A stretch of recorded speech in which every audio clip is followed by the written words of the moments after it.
Hello, আসসালামু আলাইকুম। কেমন আছেন সবাই? আশা করছি সবাই ভালো আছেন। তো গেছে আমি আপনাদের জন্য নিয়ে আসলাম আজকে একটা নতুন ভিডিও। তো গেছে একটা ভাব সমস্যার নাম 10 মিলে করি কাজ, হারি জিতি নাহি লাজ, অথবা 10 লাঠি একের বোঝা। তো গেছে আমি পড়েছি না মূল ভাব। একার পক্ষে যে কঠিন সেই কাজ 10 পক্ষে একেবারে সহজ হয়।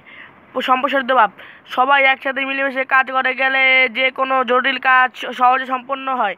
পৃথকভাবে কাজ করতে গেলে কোনো কাজে কারো পক্ষে সুষ্ঠু সুন্দরভাবে সম্পন্ন করা সম্ভব নয়। কথায় বলে 10 লাঠি একের বোঝা। আমরা দেখেছি জগতের যে কোনো বড় কাজের পশ্চাতেই অনেক লোকের সমষ্টিগত অবদান রয়েছে। সবাই মিলে কাজ করলে যদি বিজয়ী হওয়া যায় তবে সবার বিজয়, আর পরাজয় হলেও কোনো ব্যক্তি বিশেষকে সে পরাজয়ের ঘানি সহ করতে হয় না। 10 মিলে কাজ করলে যেমন বিজয়ের আত্মপ্রকাশ, তেমনি পরাজিত হলেও থাকে না কোনো ক্ষোভ বা দুঃখের কারণ। মন্তব্য, তাই কবির মতো মিলিয়ে বলা যায় 10 মিলে করি কাজ, হারে জিতে নাহি লাজ। তো গাইস, আমাদের এই ভিডিওটা ভালো লাগলে অবশ্যই লাইক